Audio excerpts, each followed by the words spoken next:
ಈಗ ಆರಂಭವಾಗ್ತಾ ಇದೆ ದೇಶದ ಅತಿ ದೊಡ್ಡ ಮೊಕದ್ದಮೆ ಆಪ್ಕಿ ಅದಾಲತ್ ರಜತ್ ಶರ್ಮಾ ಅವರೊಂದಿಗೆ. ನಮಸ್ಕಾರ. ಆಪ್ಕಿ ಅದಾಲತ್ಗೆ ನಿಮ್ಮೆಲ್ಲರಿಗೂ ಸ್ವಾಗತ.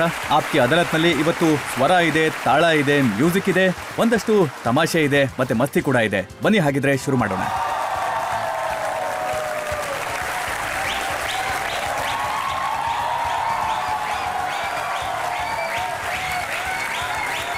ಇವತ್ತಿನ ಮೊಕದ್ದಮೆಗೆ ಆರೋಪಿ ಇದ್ದಾರೆ, ಜನರಿದ್ದಾರೆ, ಮತ್ತೆ ಜನತೆಯ ಜಡ್ಜ್ ಆದ ಮೆಕ್ಸೆಲ್ ಪೆರೇರಾ ಕೂಡ ಇದ್ದಾರೆ. ಅವರ ಅನುಮತಿ ಕೇಳ್ತಾ ಇದ್ದೇನೆ ಕಾರ್ಯಕ್ರಮ ಶುರು ಮಾಡೋದಕ್ಕೆ. ಶುರು ಮಾಡಿ. ಮೊದಲನೇ ಆರೋಪ ನಿಮ್ಮ ಮೇಲೆ ಹೊರಿಸೋದಕ್ಕೂ ಮೊದಲು ನಾನು ನಿಮ್ಮ ಹತ್ರ ಕೇಳೋದೇನು ಅಂತಂದ್ರೆ, ನೀವು ಹೇಳೋದೆಲ್ಲ ಸತ್ಯ ಅಂತ ಹೇಳಿ, ಮತ್ತೆ ಈಗ ಏನ್ ಮಾತು ಕೊಡ್ತೀರೋ ಅದನ್ನ ಮುಂದಿನ ದಿನಗಳಲ್ಲಿ ನಡೆಸ್ಕೊಡ್ತೀನಿ ಅಂತ ಹೇಳಿ. ಕಸ್ಮೇ ವಾದೆ ನಿಭಾಯೆಂಗೆ ಹಮ್, ಸಾಥ್ रहेंगे जन्म जन्म. हाँ कस्मे वादे निभाएंगे हम, साथ रहेंगे जन्म जन्म. ನಾನು ಕೇಳುವಂತ ಪ್ರತಿ ಪ್ರಶ್ನೆಗೂ ಹಾಡಲ್ಲೇ ಉತ್ತರಿಸಬೇಕು ಅಂತ ತೀರ್ಮಾನಿಸಿರೋ ಹಾಗಿದೆ. ಆಪ್ಕಿ ಅದಾಲತ್ನಲ್ಲಿ ಮೊದಲನೇ ಆರೋಪ ಕುಮಾರ್ ಸಾನು ಅವರ ಮೇಲೆ. ಆಪ್ಕಿ ಅದಾಲತ್ನಲ್ಲಿ ಸಿಂಗರ್ ಕುಮಾರ್ ಸಾನು ಅವರ ಮೇಲಿರುವ ಆರೋಪವೆಂದರೆ ಇವರು ಕಾಪಿ ಕ್ಯಾಟ್ ಎಂಬುದು. ನಿಮ್ಮ ತಂದೆಯವರಿದ್ರಲ್ಲ, ತುಂಬಾ ಒಳ್ಳೆ ಕ್ಲಾಸಿಕಲ್ ಸಿಂಗರ್ ಆಗಿದ್ರು, ತುಂಬಾ ಒಳ್ಳೆ ಸಿಂಗರ್ ಆಗಿದ್ರು. ಅವರು ನಿಮಗೆ ಶಾಸ್ತ್ರೀಯ ಸಂಗೀತ ಕಲಿಸ್ಬೇಕು ಅಂತ ಇದ್ರು. ಆದ್ರೆ ನೀವು ಫಿಲ್ಮಿ ಸಂಗೀತದ ಜಗತ್ತಿಗೆ ಬಂದ್ಬಿಟ್ರಿ. ಕಷ್ಟಪಡೋದಕ್ಕೆ ಇಷ್ಟಪಡ್ಲಿಲ್ಲ. ನಾನು ಡೆಫಿನೆಟ್ಲಿ ತುಂಬ ಕ್ಲಾಸಿಕಲ್ ಎಲ್ಲ ಕಲ್ತಿಲ್ಲ, ಆದರೆ ಎಷ್ಟು ಕಲಿಬೇಕೋ ಅಷ್ಟು ಕಲ್ತಿದ್ದೀನಿ. ಫಸ್ಟ್ ನಾನು ನಮ್ಮ ತಂದೆಯಿಂದ ಕಲಿತೆ, ಆಮೇಲೆ ಬಾಂಬೆಗೆ ಬಂದಮೇಲೆ ಕಲಂಜಿಬಾಯಿ ಮತ್ತು ಆನಂಜಿಬಾಯಿಂದ ಸ್ವಲ್ಪ ಕಲಿತೆ. ನಾನು ಕೇಳ್ಪಟ್ಟಿದ್ದೆ ನಿಮಗೆ ಬಾಲ್ಯದಲ್ಲಿ ಅವರು ಚಾನು ಅಂತ ಹೆಸರಿಟ್ಟಿದ್ರು. ಯಾಕಂದ್ರೆ ಒಡೆದು ಹೋಗಿರುವಂತ ಹಾಲಿರುತ್ತಲ್ಲ, ಅದಕ್ಕೆ ಅಲ್ಲಿ ಚಾನ್ ಅಂತ ಕರೀತಾರೆ. ಹಾಲಿಗೆ ನಿಂಬೆ ಹಣ್ಣನ್ನ ಹಿಂಡಿದಾಗ ಅದು ಒಡೆದು ಹೋಗುತ್ತೆ, ಅದನ್ನ ಬೆಂಗಾಲಿನಲ್ಲಿ ಛಾನ್ ಅಂತಾರೆ. ಛಾನಾ. ಯಾ, ಛಾನಾ ಇಂದ ನಿಮ್ಮ ಹೆಸರು ಚಾನು ಆಯ್ತು, ಒಡೆದು ಹೋಗಿರೋ ಹಾಲಿನ ಹಾಗೆ. ಯಾವ ಆ್ಯಂಗಲ್ ಇಂದ ಆದ್ರೂ ನಾನು ಒಡೆದೋಗಿರೋ ಥರ ಕಾಣಿಸ್ತಾ ಇದ್ದೀನ. ಸಿ ಮೈ ಜಾರ್ಜ್, ನಮಸ್ತೆ. Thank you. ನಾನು ಪೂರ್ತಿಯಾಗಿದ್ದೀನಿ, ಒಡೆದೋಗಿಲ್ಲ. ನನ್ನ ವಾಯ್ಸ್ ಕೂಡ ಹೊಡೆದೋಗಿಲ್ಲ. ನಿಮ್ಮ ಧ್ವನಿ ಬಹಳ ಚೆನ್ನಾಗಿದೆ, ಅದರಲ್ಲಿ ಅನುಮಾನನೇ ಇಲ್ಲ. ಅಷ್ಟು ಸಾಕು. ನೀವು ಹಾಡು ಹಾಡೋದಕ್ಕೆ ಶುರು ಮಾಡಿದಾಗ ನೀವು ಹೀಗೆ ಯಾಕೆ ಮಾಡಿದ್ರಿ? ನೀವು ಕಿಶೋರ್ ಕುಮಾರ್ ಅವರ ಹಾಡುಗಳನ್ನ ಕಾಪಿ ಮಾಡಿ ಮಾಡಿ ನಿಮ್ಮ ಜಾಗನ ನೀವು ತುಂಬಿಕೊಂಡ್ರಿ.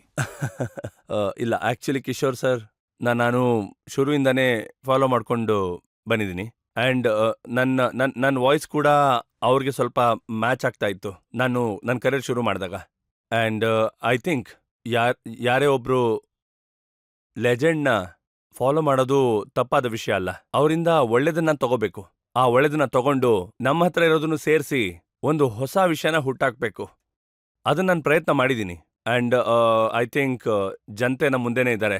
ಅವ್ರು ಇಷ್ಟಪಟ್ಟಿದ್ದಕ್ಕೆ ನಾನಿವತ್ತು ಕುಮಾರ್ ಸಾನು ಆಗಿರೋದು. ಆದ್ರೆ ಇದು ಸರಿನಾ? ಕವರ್ ವರ್ಜನ್ ನೀವು ಹಾಡಿದ್ರಲ್ಲ, ಕಿಶೋರ್ ಕುಮಾರ್ ಅವರ ಹಾಡನ್ನ ಹಾಡಿದ್ರಿ. ಆ ಸಮಯದಲ್ಲಿ ಕಿಶೋರ್ ಕುಮಾರ್ ಅವರು ಬದುಕಿದ್ರು, ಮತ್ತೆ ನೀವು ಅವರ ಹಾಡುಗಳನ್ನ ಹಾಡ್ತಿದ್ರಿ. ಆಗ ಅವರು ನಿಮ್ಮ ಕಿವಿ ಹಿಂಡಿ ಕೇಳಿಲ್ವಾ, ಯಾಕೆ ಹೀಗೆ ಮಾಡ್ತಾ ಇದ್ಯಾ, ನನ್ನ ಹಾಡುಗಳನ್ನ ಹಾಳು ನಾನು ಶುರುಲಿ ಕೋಲ್ಕತ್ತಾಲ್ಲಿ ಒಂದು 4-5 ಹಾಡನ್ನ ರೆಕಾರ್ಡ್ ಮಾಡಿದ್ದೆ. ಅದೆಲ್ಲ ಫಿಲ್ಮ್ ಗೀತೆಗಳಾಗಿದ್ದು, ಮತ್ತೆ ಅವೆಲ್ಲ ಒಳ್ಳೆ ಗೀತೆಗಳು ಅಂತ ಹೇಳ್ಬೋದು. ಆಮೇಲೆ ನಾನು ಯಾವಾಗ ಬಾಂಬೆಗೆ ಬಂದೆ, ಕಿಶೋರ್ ಜಿದು ಕವರ್ ಸಾಂಗ್ಸ್ ಎಲ್ಲ ಹಾಡ್ತಾ ಇದ್ದೆ. ನಾನು ಒಂದಷ್ಟು ಕ್ಯಾಸೆಟ್ಸ್ ಹೊರಗೆ ಬಂದ್ಮೇಲೆ ನಾನು ಆಲ್ರೆಡಿ ಒಂದು 4-5 ಹಾಡು ಕೂಡ ಹಾಡಿದ್ದೆ. ಪಾಪ್ಯುಲಾರಿಟಿ ಸಿಕ್ಕಿರ್ಲಿಲ್ಲ. ಆಮೇಲೆ ಯಾವಾಗ ಕಿಶೋರ್ ಜಿ ಅವರು ತೀರ್ಕೊಂಡ್ರೋ, ಅದಾದ್ಮೇಲೆ ಪ್ರಕಾಶ್ ಜಿ ಅವ್ರ ಕಡೆಯಿಂದ ಮತ್ತೆ ನನ್ನ ಕಲಾಂಜಿ ಮತ್ತೆ ಆನಂದ್ ಜಿ ಕಡೆಯಿಂದ ನನಗೆ ಈ ಜಾದೂಗರ್ ಸಿನಿಮಾದಲ್ಲಿ ಒಂದು ಅವಕಾಶ ಕೇಳಿದ್ದೇನು ಅಂತಂದ್ರೆ, ಕಿಶೋರ್ ಕುಮಾರ್ ಅವರು ನಿಮ್ಮನ್ನ ಕರೆದಿದ್ರ, ನೀವು ಅವರ ಹಾಡುಗಳನ್ನ ನಾನು ಅದನ್ನ ಅವಾಯ್ಡ್ ಮಾಡ್ತಾ ಇದ್ದೆ. ಇವ್ರು ನೋಡಿದ್ರೆ ಅದ್ರ ಮೇಲೆನೆ ಪ್ರಶ್ನೆ ಕೇಳ್ತಾ ಇದ್ದಾರೆ. ಇಲ್ಲ, ಅದು ಮೋಸ್ಟ್ಲಿ ಇವ್ರಿಗೆ ಹೇಳಲೇಬೇಕು ಅನ್ಸುತ್ತೆ. ಹೇಳ್ಬಿಡ್ತೀನಿ ಬಿಡಿ. ಆ ಕಿಶೋರ್ ಸರ್ ಆಕ್ಚುಲಿ ನಾನು ಹಾಡಿರೋ ಹಾಡನ್ನು ಕೇಳಿದ್ರು, ನಾನು ಹಾಡಿದ ಕವರ್ ವರ್ಷನ್. ಅದಾದ್ಮೇಲೆ ಅವರು ಈ ಮಾತೆ ಹೇಳಿದ್ರು. ಯಾವ ಹಾಡು ಕೇಳಿದ್ರು ಅದನ್ನು ಹೇಳ್ಬಿಡಿ. Cover version song. ಅವ್ರು ನನಗೆ ತುಂಬಾ ವಿಷಯನೇ ಹೇಳಿದ್ರು, ಆದ್ರೆ ನಾನು ಒಂದನ್ನ ನಿಮ್ಗೆ ಹಾಡು ತೋರಿಸ್ಬೇಕು ಅಂತ ಅನ್ಕೋತೀನಿ. जिंदगी का सफर है ये कैसा सफर, कोई समझा नहीं, कोई जाना नहीं, है ये कैसी डगर, चलते हैं सब मगर कोई समझा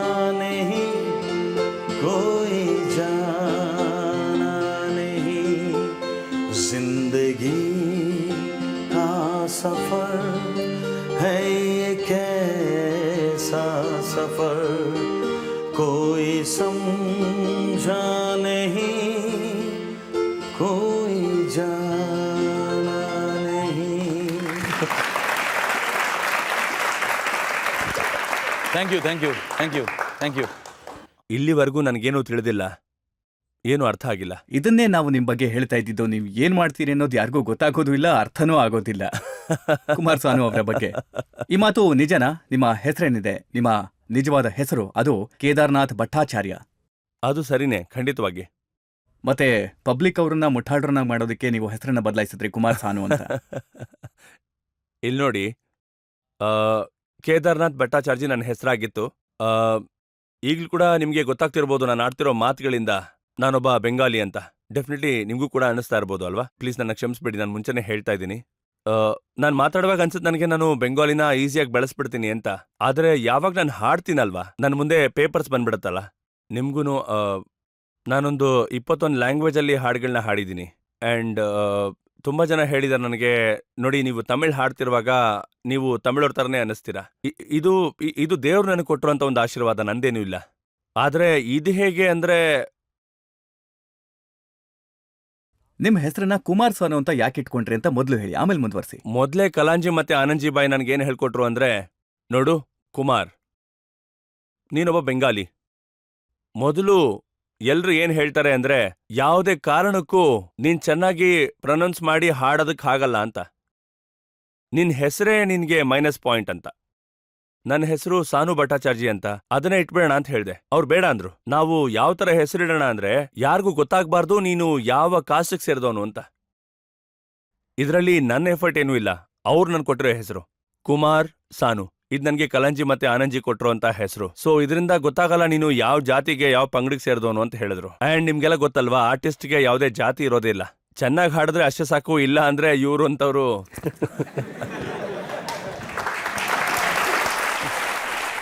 ಸಾನು ಅವರೇ, ಈ ಮಾತಂತೂ ನಿಜ. ಎಲ್ಲಿವರೆಗೂ ಕಿಶೋರ್ ಕುಮಾರ್ ಅವರು ಬದುಕಿದ್ರು ಆಗ ನೀವು ಹಾಡುಗಳನ್ನ ಹಾಡ್ತಾ ಇದ್ರಿ, ಹಾಡೋದಕ್ಕೆ ಶುರು ಮಾಡಿದ್ರಿ, ಆದ್ರೆ ಹಿಟ್ ಆಗಿರ್ಲಿಲ್ಲ. ಹೌದು, ಹಿಟ್ಟಂತೂ ಆಗಿರಲಿಲ್ಲ ಡೆಫಿನೆಟ್ಲಿ. ಅವ್ರು ತೀರ್ಕೊಳ್ಳೋವರೆಗೂ.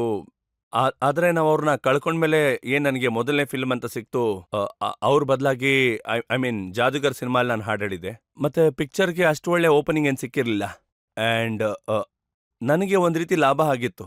ಅದು ಅಮಿತಾಬ್ ಸರ್ಗೆ ಒಂದ್ಸತಿ ಪ್ಲೇಬ್ಯಾಕ್ ಮಾಡಿದ್ದೀನಿ ಅಂದ್ರೆ, ಎಲ್ಲಿಂದನೋ ಒಬ್ಬ ಹುಡುಗ ಬಂದಿದ್ದಾನೆ, ಅವನು ಬಂದು ಅಮಿತಾಬ್ಗೆ ಪ್ಲೇಬ್ಯಾಕ್ ಮಾಡಿದ್ದಾನೆ ಅಂತ ಮಾತಾಯ್ತು. ಅದು ನನಗೆ ಫೇವರ್ ಆಗಿ ವರ್ಕ್ ಆಯ್ತು. ಫಿಲಮ್ ಫೇಲ್ ಆಯ್ತು, ಆದ್ರೆ ನಾನು ಇಂಡಸ್ಟ್ರಿಯಲ್ಲಿ ಸ್ಟ್ರಾಂಗ್ ಆಗಿ ಕೂತ್ಬಿಟ್ಟೆ. ಅದಾದ್ಮೇಲೆ ತುಂಬಾ ಆಪರ್ಚುನಿಟಿ ಬರಕ್ ಶುರು ಆಯ್ತು, ಯಾಕಂದ್ರೆ ನಾನು ಅಮಿತಾಬ್ಗೆ ಪ್ಲೇಬ್ಯಾಕ್ ಆಗಿದೆ.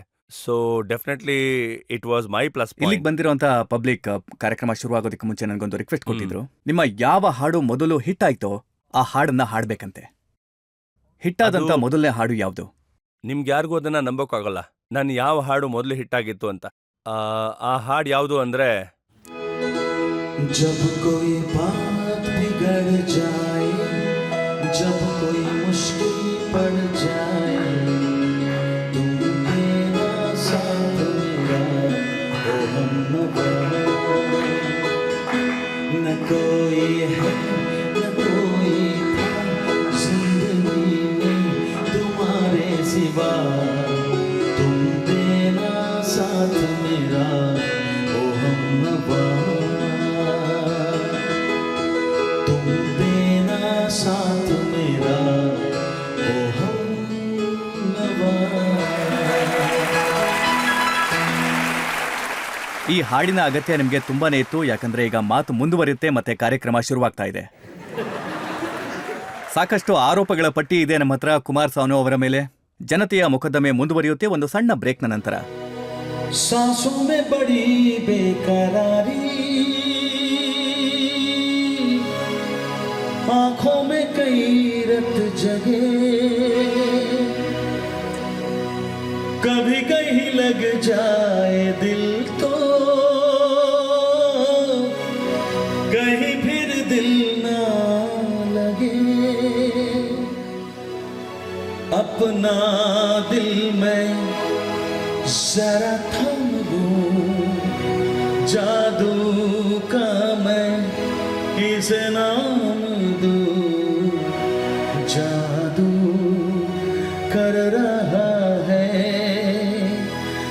जादू कर रहा है असर चुपके चुपके हाँ दो दिल मिल रहे हैं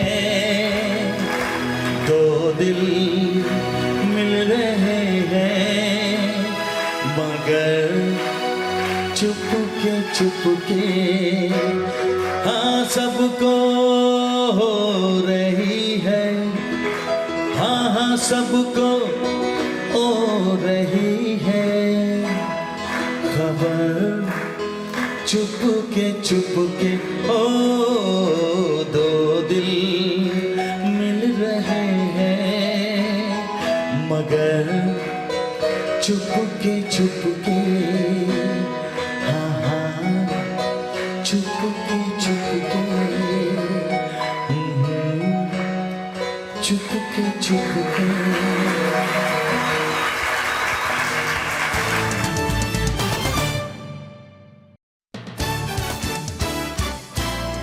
ಆಪ್ಕಿ ಅದಾಲತ್ನಲ್ಲಿ ಇವತ್ತು ಆರೋಪ ಮತ್ತೆ ಪ್ರಶ್ನೆಗಳ ಸರಣಿಯಲ್ಲಿ ಸಿಕ್ಕಾಕೊಂಡಿದ್ದಾರೆ ಜನಪ್ರಿಯ ಸಿಂಗರ್ ಕುಮಾರ್ ಸಾನು.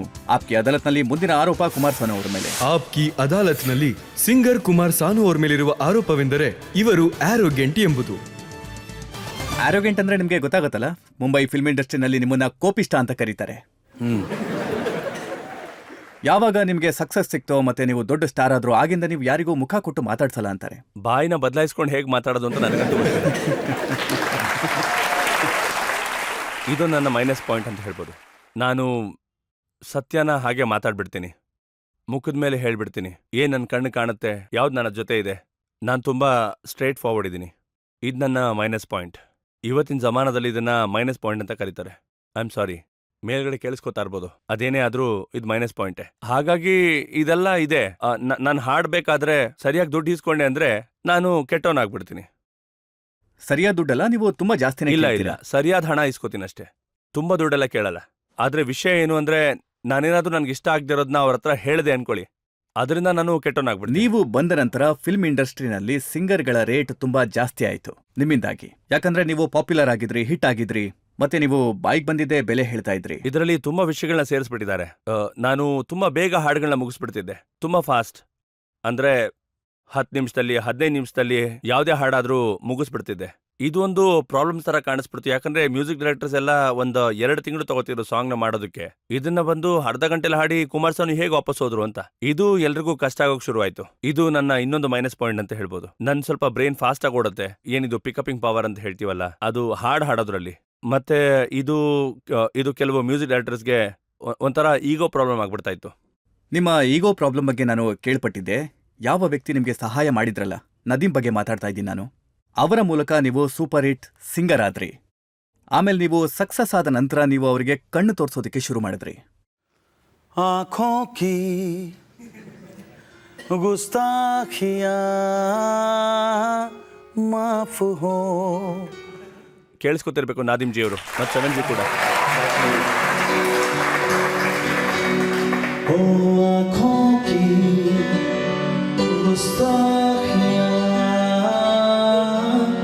माफ हो. ನನ್ನ ದಯವಿಟ್ಟು ಕ್ಷಮಿಸಿ. ಆದ್ರೆ ಅದು ಯಾರನ್ನು ಸೃಷ್ಟಿ ಮಾಡಲ್ಲ. ಯಾರು ಹುಟ್ಕೋತಾನೆ ಅದು ಇವ್ರುಗಳಿಂದ. All because of public. ಇವರೇ ನಮ್ಮಂತವ್ರನ್ನ ಹುಟ್ಟಾಕೋದು, ಇವರೇ ನಮ್ಮನ್ನ ಬೀಳ್ಸೋದು ಕೂಡ.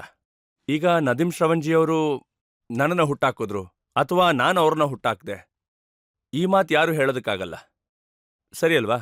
ಯಾಕಂದ್ರೆ ನಾವು ನೋಡಿ, ನದೀಮ್ ಶ್ರವಣ್ ಅವರು ಬಹಳ ಹಿಂದೆಯಿಂದ ಫಿಲ್ಮ್ ಇಂಡಸ್ಟ್ರಿನಲ್ಲಿದ್ರು. ಹಾ, ಅವರು 14 ವರ್ಷದಿಂದ ಇದ್ದಾರೆ. ಆಶಿಕ್ ಅವರು ಕೂಡ 14 ವರ್ಷದಿಂದ ಇದ್ದಾರೆ. ಅವ್ರು ನನಗೂ ಗೊತ್ತಿರಲಿಲ್ಲ, ನಿಮ್ಗೂ ಗೊತ್ತಿರಲಿಲ್ಲ.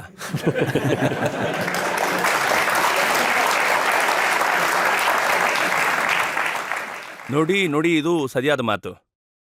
ಇದರಲ್ಲಿ ಯಾವ ಒಂದು ಶಬ್ದದ ಮೇಲೂ ನನಗೆ ಡೌಟ್ ಇಲ್ಲ. ಇದು ನಮ್ಮ ಆಶಿಕ್ಗಿಂತ ಮುಂಚೆ 14 ವರ್ಷದಿಂದ ನಾದಿಮ್ ಜಿ ಅವರು ಇಂಡಸ್ಟ್ರಿಯಲ್ಲಿ ಇದ್ರು. ಅದು ನಿಮಗೂ ಗೊತ್ತಿರಲಿಲ್ಲ, ನನಗೂ ಗೊತ್ತಿರಲಿಲ್ಲ. ಆದ್ರೆ ಆಶಿಕಿ ಆದ್ಮೇಲೆ ನಾವೆಲ್ಲರೂ ಸಕ್ಸಸ್ ಆದ್ವಿ. ಇದು ಒಂದು ಟೋಟಲ್ ಟೀಮ್ ವರ್ಕ್ ಆಗಿತ್ತು. ಅವರ ಸೂಪರ್ ಮ್ಯೂಸಿಕ್, ನನ್ನ ಒಂದು ಸಿಂಪಲ್ ಸಿಂಗಿಂಗ್, ಒಂದು ಸುಂದರವಾದ ಲಿರಿಕ್ಸ್ ಅಂತ ಹೇಳ್ಬೋದು, ಮತ್ತೊಂದು ಸಿಚುವೇಶನ್. ಟೋಟಲಿ ಒಂದು ಟೀಮ್ ಆಗಿ ನಾವೆಲ್ಲ ಗೆದ್ವಿ. ಈಗ ಯಾರು ಬೇಕಾದ್ರೂ ಹೇಳ್ಬೋದು ನಾದಿಮ್ ಸರ್ನ ನಾನ್ ಕರ್ಕೊಂಬಂದೆ, ಅಥವಾ ನಾನ್ ನಾದಿಮ್ ಸರ್ನ ಕರ್ಕೊಂಬಂದೆ ಅಂತ, ಅಥವಾ ಬೇರೆ ಯಾರೋ ಹೇಳ್ಬೋದು ಇಲ್ಲ ನಾನು ಅವ್ರನ್ನ ಕರ್ಕೊಂಬಂದಿದ್ದು ಅಂತ. ಆದ್ರೆ ಎಲ್ಲ ಇರೋದು ಇವ್ರ ಕೈಗಳಲ್ಲಿ.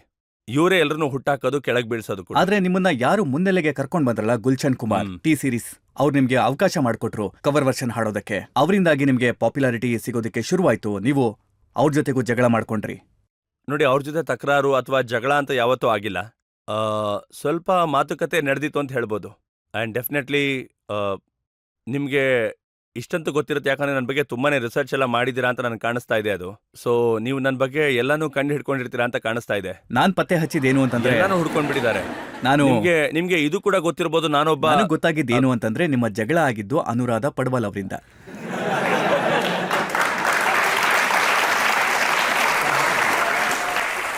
Gulshan G is a nice man. ಜಗಳ ಯಾವ ವಿಷಯಕ್ಕೆ ಬೇಕಾದ್ರೂ ಆಗಿರ್ಬೋದು. ನಿಮಗೆ ಗೊತ್ತಿದೆ ನಾನು ಎಂಥ ಮನುಷ್ಯ ಅಂತ. ನಾನು ಇಂಡಸ್ಟ್ರಿಯಲ್ಲಿ ಯಾವತ್ತೂ ಈ ಡಾಮಿನೇಟ್ ಅನ್ನೋ ಪದನ ಯೂಸ್ ಮಾಡ್ತಾರಲ್ಲ ತುಂಬ, ಅದನ್ನ ನಾನು ಯಾವತ್ತೂ ಉಪಯೋಗಿಸೋಕ್ಕೆ ಪ್ರಯತ್ನ ಪಡಲೇ ಇಲ್ಲ, ಸಾಯೋವರೆಗೂ ಮಾಡೋದು ಇಲ್ಲ. ನಂದು ಅಂತ ಇರೋದು ನೇರವಾಗಿ ಮಾತಾಡೋದು, ನೇರವಾಗಿ ಉತ್ತರ ಕೊಡೋದು. ಆ ವಿಷಯ ನನ್ನ ಬ್ಲಡ್ಡಲ್ಲೇ ಇದೆ. ಅದ್ರ ಬಗ್ಗೆ ನಾನೇನು ಮಾಡೋದಕ್ಕೆ ಆಗೋದೇ ಇಲ್ಲ. ನಾನು ಹೇಗಾಗ್ಬಿಟ್ಟಿದ್ದೀನಿ ಅಂದರೆ, ಇದನ್ನ ನನ್ನಿಂದ ಬದಲಾಯಿಸ್ಕೊಳಕ್ಕೆ ಆಗ್ತಾನೇ ಇಲ್ಲ. ಸತ್ಯನ ಸತ್ಯದ ಹಾಗೆ ಮಾತಾಡ್ತೀನಿ, ವಿಷಯಗಳನ್ನ ನೇರವಾಗೇ ಮಾತಾಡ್ತೀನಿ. ಹಾಗಾಗಿ ಇದಕ್ಕೆ ನೀವು ನನ್ನ ದಯವಿಟ್ಟು ಕ್ಷಮಿಸಲೇಬೇಕು ಇನ್ನೊಂದ್ಸಾರಿ. ಈ ಮಾತು ನಿಜನಾ? ಅನುರಾಧ ಪಡ್ವಾಲ್ ಅವರು ನಿಮ್ಗೆ ಡೈರೆಕ್ಷನ್ ಕೊಡ್ತಾ ಇದ್ರು ಗುಲ್ಶನ್ ಕುಮಾರ್ ಅವರ ಪರವಾಗಿ, ಅದು ನಿಮ್ಗೆ ಇಷ್ಟ ಆಗಿಲ್ಲ? ಇದೆಲ್ಲ ಸುಳ್ಳು ಸರ್, ಸುಳ್ಳು. ಇದೆಲ್ಲ ನಾನು ಯಾವತ್ತೂ ಹೇಳಿಲ್ಲ, ಹಾಡೋದಿಲ್ಲ ಕೂಡ. ಇವ್ರು ಮತ್ತೆ ನನ್ನನ್ನು ಜಗಳ ಆಡೋ ಹಾಗೆ ಮಾಡ್ತಿದ್ದಾರೆ, ಆದ್ರೆ ನಾನು ಯಾವತ್ತೂ ಮಾಡೋದಿಲ್ಲ ಅದನ್ನು. ಆದ್ರೆ ಏನೇನಾಗಿತ್ತೋ ಅದೆಲ್ಲ ತುಂಬಾ ಹಳೆ ವಿಷಯ, ಅದನ್ನ ಮರ್ತು ಬಿಡಿ, ಅದ್ರ ಬಗ್ಗೆ ಮಾತಾಡಕ್ಕೆ ಹೋಗೋದು ಬೇಡ. ಸರಿ, ನಾನು ನಿಮ್ಗೆ ಹೊಸ ವಿಷಯ ಇದನ್ನ ಹೇಳಿ, ಪರವಾಗಿಲ್ಲ. AR ರೆಹಮಾನ್ ಬಹಳ ದೊಡ್ಡ music director, super hit music director. ಜಗತ್ತು ಅವ್ರಿಗೆ ತುಂಬಾ ಮರ್ಯಾದೆ ಕೊಡುತ್ತೆ. ಆದ್ರೆ ನೀವೊಬ್ಬ ಎಂಥ ವ್ಯಕ್ತಿ ಅಂದ್ರೆ, ಅವ್ರನ್ನ ಮ್ಯೂಸಿಕ್ ಡೈರೆಕ್ಟರ್ ಅಂತ ಒಪ್ಕೊಳ್ಳೋದಕ್ಕೆ ತಯಾರಿಲ್ಲ. ಅವ್ರು ಯಾವತ್ತೂ ನನ್ನ ಸಿಂಗರ್ ಅಂತ ಕನ್ಸಿಡರ್ ಮಾಡೇ ಇಲ್ಲ.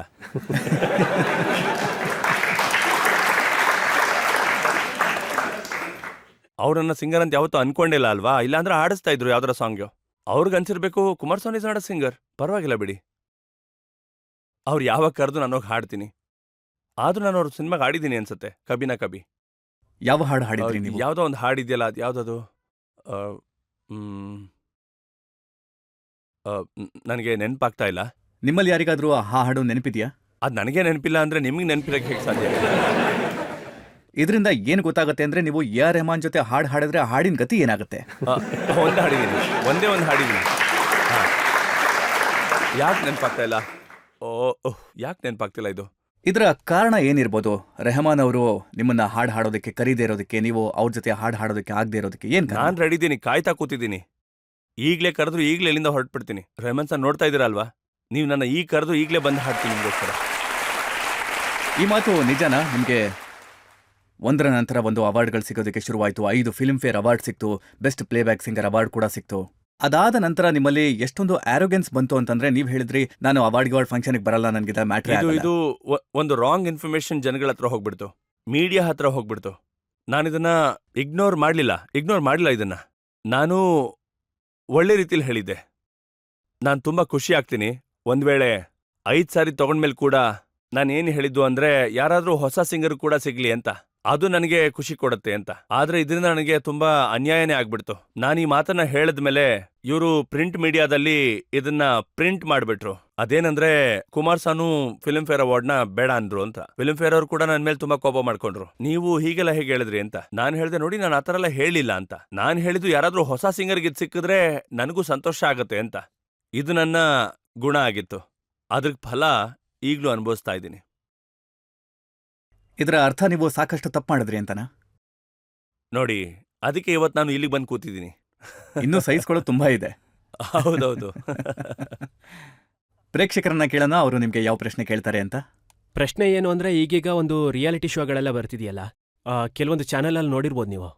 ಅಲ್ಲಿ ಮೆಲೋಡಿಗಳನ್ನೆಲ್ಲ ಹೊರತುಪಡಿಸಿ ನಿಮ್ಮ ಸ್ಟ್ರಕ್ಚರ್ ಏನು, ನೀವು ಯಾವ ರೀತಿ ಪರ್ಫಾರ್ಮ್ ಮಾಡ್ತೀರಾ ಅನ್ನೋದು, ಅದೇ ಮುಖ್ಯ ಆಗೋಗಿದೆ.